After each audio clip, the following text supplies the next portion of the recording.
लूका रचित सुसमाचार अध्याय 19।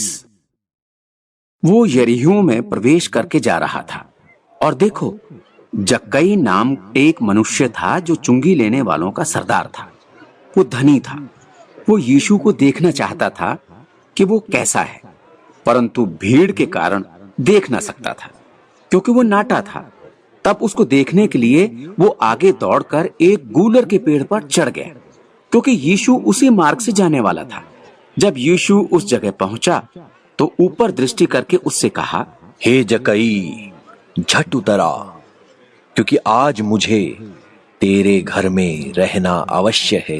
वो तुरंत उतरकर आनंद से उसे अपने घर ले गया। ये देखकर सब लोग कुड़कुड़ाकर कहने लगे, वह तो एक पापी मनुष्य के यहाँ जा उतरा है। जक्कई ने खड़े होकर प्रभु से कहा, हे प्रभु, देख, मैं अपनी आधी संपत्ति कंगालों को देता हूँ, और यदि किसी का कुछ भी अन्याय करके ले लिया है तो उसे चौगुना फेर देता हूँ। तब यीशु ने उससे कहा, आज इस घर में उद्धार आया है, इसलिए कि ये भी इब्राहिम का एक पुत्र है, क्योंकि मनुष्य का पुत्र खोए हुओं को ढूंढने और उनका उद्धार करने आया है। जब वे ये बातें सुन रहे थे तो उसने एक दृष्टांत कहा, क्योंकि वो यरूशलेम के निकट था और वे समझते थे कि परमेश्वर का राज्य अभी प्रकट होने वाला है। उसने कहा, एक धनी मनुष्य दूर देश को चला कि राजपद पाकर फिर आए।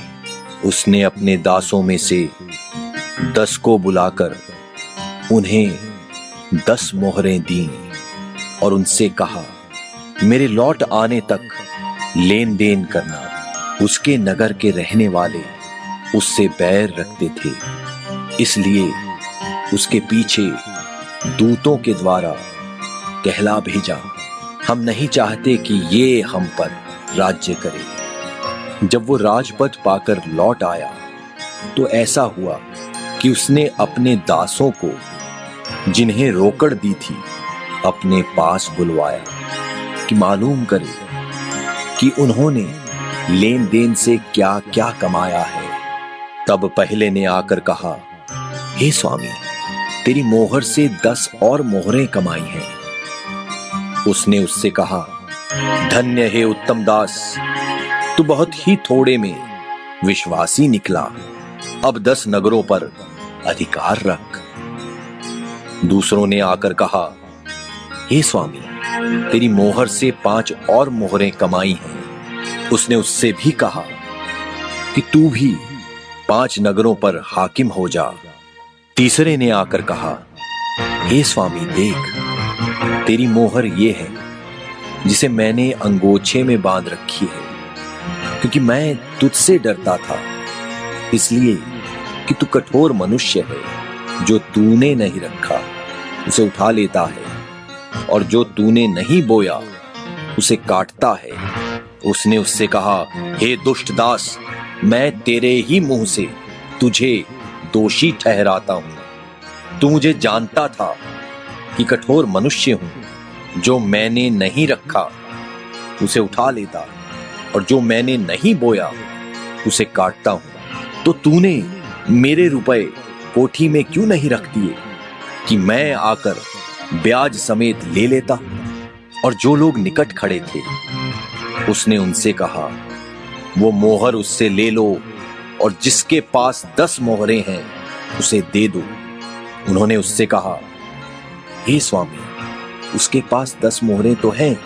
मैं तुमसे कहता हूं कि जिसके पास है उसे दिया जाएगा, और जिसके पास नहीं, उससे वो भी जो उसके पास है ले लिया जाएगा। परंतु मेरे उन बैरियों को, जो नहीं चाहते थे कि मैं उन पर राज्य करूं, यहां लाकर मेरे सामने घात करो।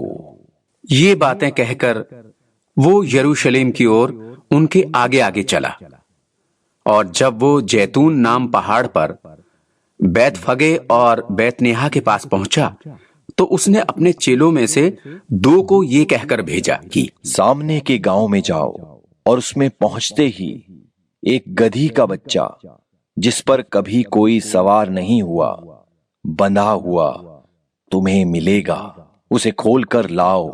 यदि कोई तुमसे पूछे क्यों खोलते हो, तो ये कह देना कि प्रभु को इसका प्रयोजन है। जो भेजे गए थे उन्होंने जाकर जैसा उनसे कहा था वैसा ही पाया। जब वे गधे के बच्चे को खोल रहे थे तो उसके मालिकों ने उनसे पूछा, इस बच्चे को क्यों खोलते हो? उन्होंने कहा, प्रभु को इसका प्रयोजन है।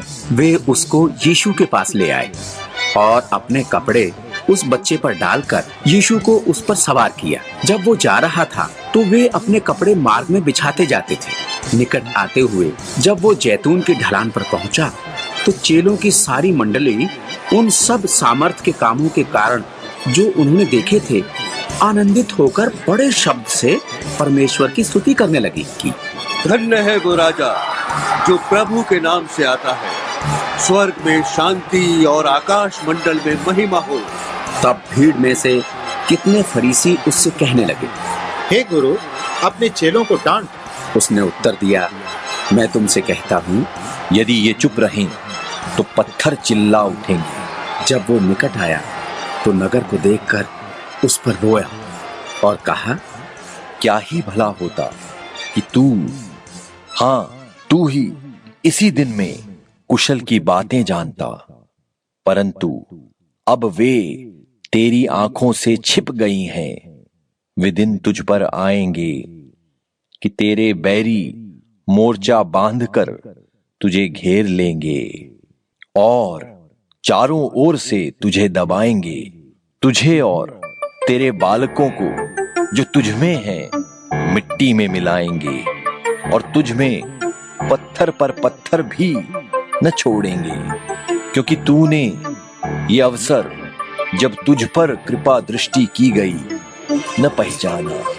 तब वो मंदिर में जाकर बेचने वालों को बाहर निकालने लगा और उनसे कहा, लिखा है, मेरा घर प्रार्थना का घर होगा, परंतु तुमने उसे डाकुओं की खोह बना दिया है। और वो प्रतिदिन मंदिर में उपदेश करता था और महायाजक और शास्त्री और लोगों के रईस उसे नाश करने का अवसर ढूंढते थे, परंतु कोई उपाय ना निकाल सके कि ये किस प्रकार करें, क्योंकि सब लोग बड़ी चाह से उसके सुनते थे।